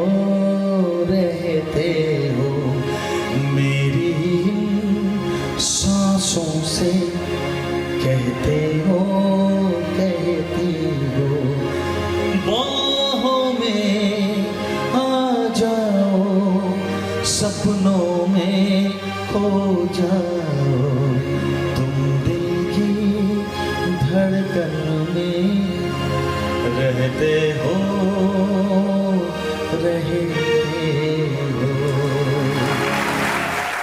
ಇದು ಅದಾದ್ಮೇಲೆ ಹಾಡಿದ್ದು. ನಾನು ಪ್ರಯತ್ನನ ಇವತ್ತಿಗೂ ಮಾಡ್ತಾನೆ ಇದ್ದೀನಿ. ನಾನು ಪ್ರಯತ್ನ ಮಾಡ್ತಾ ಇದ್ದೀನಿ. ನೀವು ಹೇಳ್ತಾ ಇದ್ದೀರಾ ಹಾರ್ಡ್ ವರ್ಕ್ ಮಾಡಲ್ಲ, ಪ್ರಯತ್ನ ಮಾಡಲ್ಲ ಅಂತ. ನಾನು ಆ ಥರದವನಲ್ಲ. ನಾನು ಪ್ರಯತ್ನ ಮಾಡ್ತಾನೆ ಇರ್ತೀನಿ. ನಾನು ನನ್ನೊಳಗೆ ಏನಿದೆಯೋ ಆ ವಿಷಯಗಳನ್ನ ಆದಷ್ಟು ಇಂಪ್ರೂವ್ ಮಾಡ್ಕೊಳಕ್ಕೆ ನೋಡ್ತಾನೆ ಇರ್ತೀನಿ. ನಾನು ಪಬ್ಲಿಕಲ್ಲಿ ಇದನ್ನ ಓಪನ್ ಆಗಿ ಹೇಳ್ತೀನಿ ಕೂಡ. ಸೊ ನಾನು ಪಬ್ಲಿಕ್ಗೆ ಇದನ್ನ ಹೇಳಬೇಕು ಅನ್ಕೋತೀನಿ, ಅದನ್ನ ಪ್ರೂವ್ ಮಾಡಬೇಕು ಅನ್ಕೋತೀನಿ. I can do that. ಅಂದ್ರೆ ನೀವು ಪಬ್ಲಿಕ್ಗೆ ಹೇಳಕ್ ಹೊರಟಿರೋದು ನೀವು ಸಿನಿಮಾಗಳಲ್ಲಿ ಹೀರೋ ಆಗೋದಕ್ಕೆ ಹೊರಟಿದ್ದೆ ಅಂತನಾ? ಇದು ಒಂದು ದೊಡ್ಡ ಸುಳ್ಳು ಅಂತ ಹೇಳ್ಬೋದು. ಇನ್ನು ಏನಾದ್ರೂ ಇದ್ರೆ ಹೇಳಿ. ಪಬ್ಲಿಕ್ ಕೂಡ ಇದನ್ನೇ ಹೇಳ್ತಾರೆ, ತುಂಬಾ ದೊಡ್ಡ ತಪ್ಪು ಅಂತ. ನಾನು ಒಂದು ಬೆಂಗಾಲಿ ಸಿನಿಮಾದಲ್ಲಿ ಆಕ್ಟ್ ಮಾಡಿದ್ದೆ. ಅವಾಗ ನಾನು ಒಂದು 22 kg ತೂಕನ ಕಡಿಮೆ ಮಾಡ್ಕೊಂಡಿದ್ದೆ. ಮತ್ ನಾನು ಹೀರೋ ಆಗಿದ್ದೆ. ಯಾಕಂದ್ರೆ ಅದು ಬೆಂಗಾಲಿ ಫಿಲ್ಮ್ ಆಗಿತ್ತು. ನನಗೆ ಡೈಲಾಗ್ ಹೇಳೋದ್ರಲ್ಲಿ ಯಾವುದೇ ತೊಂದರೆ ಇರಲಿಲ್ಲ. ಬೆಂಗಾಲಿ ಆರಾಮಾಗಿ ಹೇಳ್ಬಿಡ್ತೀನಿ. ಎರಡನೇ ವಿಷಯ, ಅದೊಂದು ಸಿಂಗರ್ ಲೈಫ್ ಸ್ಟೋರಿ ಆಗಿತ್ತು. ಸೊ ಆಗ ನಾನು ಅನ್ಕೊಂಡೆ. ಹಾಗೆ ನನ್ನ ಫ್ರೆಂಡ್ಸ್ ಎಲ್ಲ ತುಂಬಾ ಇನ್ಸಿಸ್ಟ್ ಮಾಡಿದ್ರು ಅದ್ರ ಬಗ್ಗೆ. ಅದರಲ್ಲಿ ಒಬ್ರಿಬ್ರು ಇಲ್ಲೂ ಕೂಡ ಕೂತಿದ್ದಾರೆ. ಆಗ ಅವ್ರು ನನಗೆ ರೇಗಿಸ್ತಾ ಇದ್ರು ಕೂಡ. ನೀನು I mean why not you? ನೀನು ಒಬ್ಬ ಸಿಂಗರ್ ಆಗಿದ್ಯಾ, ಮತ್ ಆ ಸ್ಟೋರಿ ಏನಿದೆ? ನಿಜವಾಗ್ಲೂ ಆ ಸಿನಿಮಾ ಅಂದ್ರೆ ಪಿಕ್ಚರ್ 23 ವಾರ ಕಲ್ಕತ್ತಾದಲ್ಲಿ ಓಡ್ತು. ಜನರು ಅದನ್ನ ತುಂಬಾ ಇಷ್ಟಪಡ್ತಾ ಇದ್ರು. ಆದ್ರೆ ಒಂದ್ ವಿಷಯ ನಾನು ಅದರಿಂದ ಕಲ್ತೆ, that is acting such a boring thing ಅಂತ. ನಿಜವಾಗ್ಲು ಅದಾದ್ಮೇಲೆ ನಾನು ಯಾವತ್ತೂ ಪ್ರಯತ್ನನೂ ಪಡ್ಲಿಲ್ಲ. ಯಾರಾದ್ರೂ ಬಂದು ನನ್ನ ಮುಂದೆ ಹೇಳಿದ್ರೆ ಆಗ ನಾನು ಅವ್ರನ್ನ ಅದ್ರ ಬಗ್ಗೆ ಬಿಡಿ, ನನಗೆ ಮಾಡಕ್ ಇಷ್ಟ ಇಲ್ಲ. ಜನತೆಯಿಂದ ಯಾರಾದರೂ ಪ್ರಶ್ನೆ ಕೇಳ್ತೀರಾ? ಅಲ್ಲಿ ಥರ್ಡ್ ರೋನಲ್ಲಿ. ಈ ಒಂದು ವಿಚಾರ ನಿಜಾನ ಅಂತ ನೀವು ಹೇಳಬೇಕು. ನಿಮ್ಮ ಹಾಡುಗಳಲ್ಲಿ ಮ್ಯೂಸಿಕ್ ಥೆರಪಿ ಆಗುತ್ತಾ? ಈ ಥರ ಒಂದು ಟ್ರೀಟ್ಮೆಂಟ್ ಹಾಂಗ್ಕಾಂಗಲ್ಲಿ ನಡೆಯುತ್ತಾ? ನೀವು ಸರಿಯಾಗಿ ಕೇಳಿಸ್ಕೊಂಡಿದ್ದೀರಾ. ನನಗೆ ಒಬ್ಬ ಡಾಕ್ಟರ್ಸ್ ಅಸೋಸಿಯೇಷನಿಂದ ಲೆಟರ್ ಬಂದಿತ್ತು. ಅದು ಈಗಲೂ ನನ್ನ ಹತ್ರ ಇದೆ. ಅವರೆಲ್ಲ ನನ್ನ ಅಲ್ಲಿಗೆ ಇನ್ವೈಟ್ ಮಾಡಿದ್ರು. ನೀವು ಇದನ್ನ ನಂಬೋದಿಲ್ಲ ಅನ್ಸುತ್ತೆ ನಾನು ಹೇಳಿದ್ರು. ನಾನು ಸ್ವಲ್ಪ ಹೊತ್ತಿಗೆ ಮುಂಚೆ ಒಂದು ಹಾಡು ಹೇಳಿದೆ, ಜಬ್ ಕೊಯ್ ಬಾತ್ ಬಿಗಡ್ ಜಾಯೆ ಅಂತ ಒಂದು ಹಾಡು ಹೇಳಿದ್ನಲ್ಲ. ಈ ಹಾಡಿನಿಂದ ಒಬ್ಬ ಫೀಮೇಲ್ ಪೇಷಂಟ್ ಬ್ರೆಸ್ಟ್ ಕ್ಯಾನ್ಸರ್ ಸರಿ ಹೋಗ್ತಿತ್ತಂತೆ. That was amazing. ಆ ಡಾಕ್ಟರ್ ಅಂಡ್ ಆ ಡಾಕ್ಟರ್ಸ್ ತಾವೇ ಸ್ವತಃ ಇದನ್ನ ಬರ್ದು ಕಳಿಸಿದ್ರು. ನೀವು ಇದನ್ನ ನಂಬೋದಕ್ಕಾಗಲ್ಲ ಅನ್ಸುತ್ತೆ. And it's a miracle. ಯಾಕಂದ್ರೆ ಆ ಪೇಷಂಟ್ ಒಂದು ದಿನದಲ್ಲಿ, ಆ ಒಂದು ಲೇಡಿ ಪೇಷಂಟ್, ಅವರು 30 ಸಾರಿ ಕಮ್ಮಿ ಅಂದ್ರೆ ಈ ಸಾಂಗ್ನ ಕೇಳಿಸ್ಕೋತಾರೆ. ಅದನ್ನ ಕೇಳಿಸ್ಕೊಂಡು ಅವರು ತುಂಬಾ ಆದಷ್ಟು ಬೇಗ ರಿಕವರ್ ಆಗ್ತಿದ್ದಾರೆ. ಸೊ ನಾವು ಅನ್ಕೋತೀವಿ, ನೀವು ಯಾವಾಗಾದ್ರೂ ಹಾಂಗ್ಕಾಂಗ್ ಬಂದಾಗ ಒಂದ್ಸತಿ ಆ ಪೇಷಂಟ್ ನ ಮೀಟ್ ಆಗಿ ಅಂತ ಕೇಳ್ಕೊಂಡಿದ್ರು. ಯಾಕಂದ್ರೆ ಆ ಹಾಡಿಂದ ಅವರು ರಿಕವರ್ ಆಗ್ತಿದ್ದಾರೆ ಅಂತ ಹೇಳಿದ್ರು. ಇದು ನನಗೆ ನನ್ನ ಜೀವನದಲ್ಲಿ ತುಂಬಾ ದೊಡ್ಡ ಅಚೀವ್ಮೆಂಟ್. ಯಾಕಂದ್ರೆ ನನ್ನ ಹಾಡಿಂದ ಒಬ್ರು ಜೀವನ ಉಳಿಸ್ಬೋದು. ಆದ್ರೆ ನೀವು ಬೇರೆ ಮಾಡ್ತಾ ಯಾವ ರಸ್ತೆನ ಹುಡುಕೋದಕ್ಕೆ ಪ್ರಯತ್ನ ಮಾಡಿದ್ರೆ ಅದರ ಬಗ್ಗೆ ಕೂಡ ಆರೋಪ ನನ್ನ ಹತ್ರ ಇದೆ. ಆದ್ರೆ ನಾವೀಗ ಒಂದು ಬ್ರೇಕ್ ತಗೊಳ್ಳೋಣ. ಮತ್ತೊಂದಷ್ಟು ಆರೋಪ ಮತ್ತೆ ಪ್ರಶ್ನೆಗಳನ್ನ ತಗೊಂಡು ಹಾಜರಾಗೋಣ. ಮತ್ತೆ ಕುಮಾರ್ ಸಾನು ಅವರ ಹತ್ರ ಸ್ಪಷ್ಟನೆ ಕೇಳೋಣ ಅವ್ರು ಮಾಡಿದಂತ ಕೆಲಸಗಳ ಬಗ್ಗೆ.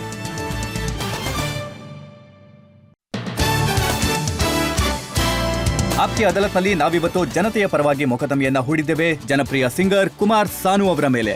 ಆಪ್ಕಿ ಅದಾಲತ್ನಲ್ಲಿ ಮುಂದಿನ ಆರೋಪ ಕುಮಾರ್ ಸಾನು ಅವರ ಮೇಲೆ. ಆಪ್ಕಿ ಅದಾಲತ್ನಲ್ಲಿ ಸಿಂಗರ್ ಕುಮಾರ್ ಸಾನು ಅವರ ಮೇಲಿರುವ ಆರೋಪವೆಂದರೆ ಇವರು ತುಂಬಾ ನಾಟಕ ಆಡ್ತಾರೆ ಎಂಬುದು. ನೋಡಿ, ಜನರು ನಿಮಗೆ ಇಷ್ಟೊಂದು ಪ್ರೀತಿ ಕೊಟ್ಟಿದ್ದಾರೆ, ವಿಶ್ವಾಸ ತೋರಿಸಿದ್ದಾರೆ, ನಿಮ್ಮನ್ನ ಇಷ್ಟು ದೊಡ್ಡ ಸಿಂಗರ್ ಅನ್ನಾಗಿ ಮಾಡಿದ್ದಾರೆ ಜನರ ಸಹಾಯದಿಂದ. ಆದ್ರೆ ಆ ಸಿಂಗಿಂಗ್ ನ ಲಾಭ ಪಡ್ಕೊಳ್ಳೋದಕ್ಕೆ ನೀವು ರಾಜಕೀಯಕ್ಕೆ ಬಂದ್ಬಿಟ್ರಿ. ನೋಡಿ, ನಾನು ಈ ರಾಜಕೀಯ ಎಲ್ಲ ಅಷ್ಟು ಇಷ್ಟ ಪಡೋದಿಲ್ಲ, ಮಾಡೋದು ಇಲ್ಲ. ನಾನು ರಾಜಕೀಯಕ್ಕೆ ಹೋಗ್ಬೇಕು ಅನ್ನೋದು ನನ್ನ ನೋಡಿ, ಮನಸ್ಸಲ್ಲಿ ನಾನು ನಿಮ್ಗೆ ನೆನಪು ಮಾಡ್ತೀನಿ. ಕಳೆದ ಬಾರಿ ಎಲೆಕ್ಷನ್ ಆಯ್ತಲ್ಲ, ಆಗ ನೀವು ಒಂದು ಹಾಡನ್ನ ಹಾಡಿದ್ರಿ, ಅಟಲ್ ಜಿ ಕೋ ದೇಖಾ ತೋ ಐಸಾ ಲಗಾ. ನನಗೆ ಗೊತ್ತಿತ್ತು ನೀವು ಇದನ್ನ ಹೇಳ್ತಿದ್ರಿ ಅಂತ, ನನಗೆ ಗೊತ್ತಿತ್ತು. ನಾನು ಖಂಡಿತವಾಗ್ಲಿ ಈ ವಿಷಯನ ನಿಮ್ಗೆ ಹೇಳಲೇಬೇಕು. ನಾನು ಇಷ್ಟಪಡೋಂಥ ಕೆಲವರು ಹೀರೋಸ್ ಇದ್ದಾರೆ ನನ್ನ ಜೀವನದಲ್ಲಿ. ನಾನು ಅವ್ರನ್ನ ತುಂಬಾನೇ ಇಷ್ಟಪಡ್ತೀನಿ. ಇದನ್ನ ನಾನು ಒಪ್ಕೋತೀನಿ ಕೂಡ. ನಾನು ಅಟಲ್ ಜಿ ಅವ್ರನ್ನ, ಬರೀ ಅಟಲ್ ಜಿ ಅಲ್ಲ, ನಾನು ಇಂದಿರಾ ಗಾಂಧಿ, ನಾನು ಅವರಿಂದ ತುಂಬಾ ಪ್ರಭಾವಿತ ಆಗಿದ್ದೀನಿ ಅಂದ್ರೆ ಸುಳ್ಳಾಗಲ್ಲ. ಮತ್ತೆ ರಾಜೀವ್ ಗಾಂಧಿಜಿ, ಅಟಲ್ ಜಿ, ಇವರೆಲ್ಲ ನನಗೆ ತುಂಬಾ ಹತ್ರದವರು. I can't help. ಇವರೆಲ್ಲ ಯಾರಾದ್ರೂ ಒಬ್ರು ನನ್ನ ಹತ್ರ ಬಂದು, ಆಗ ಇಂದಿರಾಜಿ ನನಗೆ ಹೇಳ್ತಾ ಇದ್ರು, ನೀವು ಬಂದು ನನಗೋಸ್ಕರ ಯಾವ್ದಾದ್ರು ಕ್ಯಾಂಪೇನಿಂಗ್ ಮಾಡಿ ಅಂತ ಕೇಳ್ಕೊತಿದ್ರು. ಆದ್ರೆ ಯಾವತ್ತೂ ಅವ್ರಿಗೆ ನನ್ನ ಮಾತೆಲ್ಲ ಏನು ಕೊಟ್ಟಿಲ್ಲ, ಬರೀ ಹಾಡು ಹೇಳಿದೀನಿ ಅಷ್ಟೇ. ನಾನು ಯಾರಿಗಾದ್ರೂ ಹಾಡಾಡಿಸ್ತಾ ಇದ್ದೀನಿ, ಅವ್ರು ಇವರು ಅಂತ ವ್ಯತ್ಯಾಸ ಇಲ್ಲ. ಅವ್ರು ನನಗೆ ಬೇಕು ಅಂತ ಜಾವೇದ್ ಅಖ್ತರ್ ಅವರು ಬರೆದಂತ ಹಾಡಿನ ಕಾಲನ್ನ ಎಳೆದಾಗ ಅದ್ರಲ್ಲಿ ಬರ್ದಿದ್ರು ಲಡ್ಕಿ ಕೋ ದೇಖಾ, ಆದ್ರೆ ನೀವ್ ಹೇಳಿದ್ರಿ ಅಟಲ್ ಜಿ ಕೋ ದೇಖಾ ಅಂತ. ಆಗ ಹೇಗಾಗಿರ್ಬೇಕು? ಜಾವೇದ್ ಜಿಗೆ ಖಂಡಿತವಾಗ್ಲೂ ಇಷ್ಟ ಆಗಲ್ಲ ಅನ್ಸುತ್ತೆ. ಯಾಕಂದ್ರೆ ಅವ್ರ ಲಿರಿಕ್ಸ್ನ ತಪ್ಪಾಗಿ ಬಳಸ್ಕೊಂಡಿರೋ ಕಾರಣಕ್ಕೆ. ಅದು ಅವ್ರಿಗೆ ಹೇಳ್ದೇನೆ. But whatever it is good. ಯಾಕಂದ್ರೆ ಆ ಹಾಡು ಎಷ್ಟು ಪಾಪ್ಯುಲರ್ ಆಗಿತ್ತು ಅಂದ್ರೆ ಅದಕ್ಕೆ ನಾವು ಅದನ್ನ ಚೂಸ್ ಮಾಡ್ಕೊಂಡ್ವಿ. ಆ ಹಾಡು ಯಾವುದು ಅಂದ್ರೆ, ओ एक लड़की को देखा तो ऐसा लगा, एक लड़की को देखा तो ऐसा लगा, जैसे खिलता गुलाब, जैसे शायर का ख्वाब, जैसे उजली किरण, जैसे बन में हिरन, जैसे चांदनी रात, जैसे नरमी की बात, जैसे मंदिर में हो एक जलता दिया,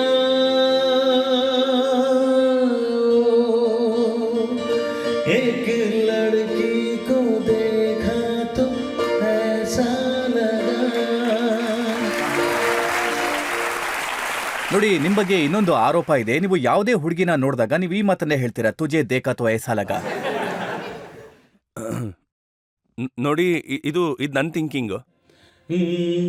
किसी से तुम प्यार करो तो फिर इजहार करो, कहीं ना फिर देर हो जाए, कहीं ना फिर देर हो जाए, किसी पे एतबार करो तो फिर इकरार करो, कहीं ना फिर देर हो जाए, कहीं ना फिर देर हो जाए.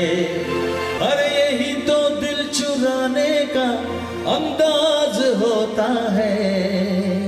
हाँ, किसी से तुम प्यार करो तो फिर इजहार करो, कहीं ना फिर देर हो जाए, कहीं ना फिर देर हो जाए, किसी पे एतबार करो तो फिर इकरार करो, कहीं ना फिर देर हो जाए, कहीं ना फिर देर हो जाए, और यही तो दिल चुराने का अंदाज होता है.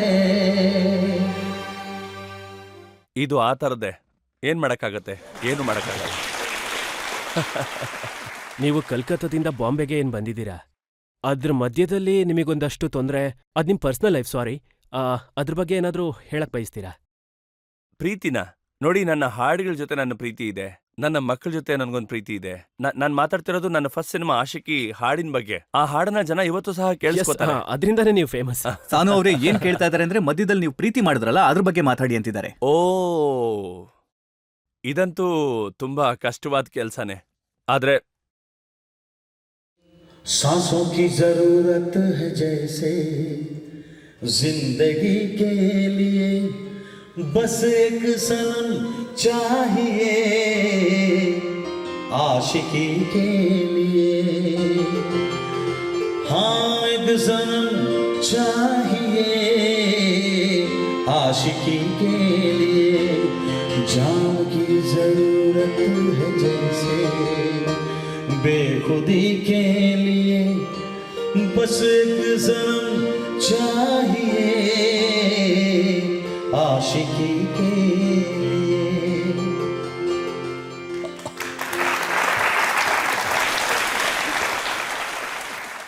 Thank you. ಸಾನು ಅವರೇ, ನಿಮ್ಮ ಈ ಮಾತನ್ನ ಕೇಳಿ ಖುಷಿ ಆಯ್ತು. ನೀವೀಗ ಸುಖವಾಗಿದ್ದೀರಾ, ನಿಮ್ಮ ಕುಟುಂಬ ಸುಖವಾಗಿದೆ, ನಿಮ್ಮ ಪರಿವಾರದವರಿಗೆ ನಮ್ಮ ಶುಭ ಹಾರೈಕೆಗಳು. ಥ್ಯಾಂಕ್ಸ್. ನಾವು ಜನತೆಯ ಪರವಾಗಿ ಆರೋಪಗಳನ್ನ ಹೊರಿಸಿದ್ವಿ, ಮತ್ತೆ ನಿಮ್ಮಲ್ಲಿ ಸ್ಪಷ್ಟನೆ ಕೂಡ ಕೇಳಿದ್ವಿ. ಮತ್ತೀಗ ನಾವೊಂದು ಸಣ್ಣ ಬ್ರೇಕ್ ತಗೊಳ್ಳೋಣ. ಬ್ರೇಕ್ನ ನಂತರ ಕೇಳೋಣ ಆಪ್ಕಿ ಅದಾಲತ್ನಲ್ಲಿ ಇವತ್ತಿನ ಜಡ್ಜ್ ಮ್ಯಾಕ್ಸ್ವೆಲ್ ಪೆರೇರಾ ಅವರ ತೀರ್ಪನ್ನ. ಬ್ರೇಕ್ನ ನಂತರ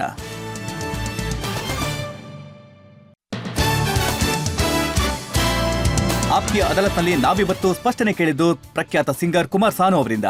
ನಾವು ಅವರಿಂದ ಸ್ಪಷ್ಟನೆ ಕೇಳಿದ್ವಿ ಅವರ ಆಲಸ್ಯದ ಬಗ್ಗೆ, ನಾವು ಅವರಿಂದ ಸ್ಪಷ್ಟನೆ ಕೇಳಿದ್ವಿ ಅವರ ಕಾಪಿ ಕ್ಯಾಟ್ ವಿಚಾರವಾಗಿ. ಆದ್ರೆ ಕುಮಾರ್ ಸಾನು ಅವರು ಸಾಕಷ್ಟು ಪ್ರಶ್ನೆಗಳಿಗೆ ಹಾಡಿನ ಮೂಲಕ ಉತ್ತರವನ್ನ ಕೊಟ್ಟಿದ್ದಾರೆ. ಈಗ ಸಮಯ ಬಂದಿದೆ ಇವತ್ತಿನ ಮೊಕದ್ದಮೆಯ ಬಗ್ಗೆ, ಇವತ್ತಿನ ಜಡ್ಜ್ ಮ್ಯಾಕ್ಸ್ವೆಲ್ ಪೆರೇರಾ ಅವರ ತೀರ್ಪನ್ನ ಕೇಳೋದಕ್ಕೆ. ಕುಮಾರ್ ಸಾನು, ಶುಭಾಶಯಗಳು. ನಿಮ್ಮನ್ನ ಈ ಅದಾಲತ್ನಲ್ಲಿ ಗಿಲ್ಟಿ ಅಂತ ಹೇಳ್ತಾ ಇದ್ದೀನಿ.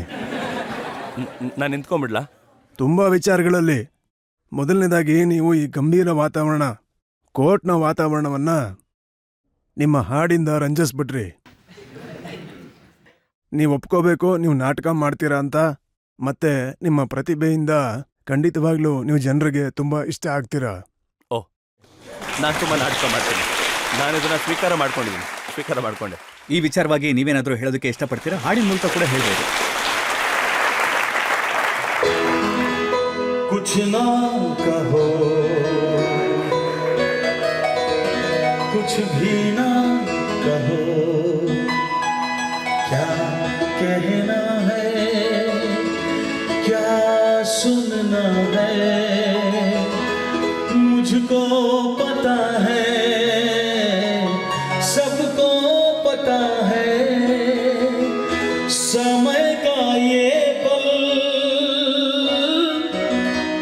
थमसा गया है, और इस पल में कोई नहीं है, बस एक मैं हूँ, बस एक आप है. कुछ ना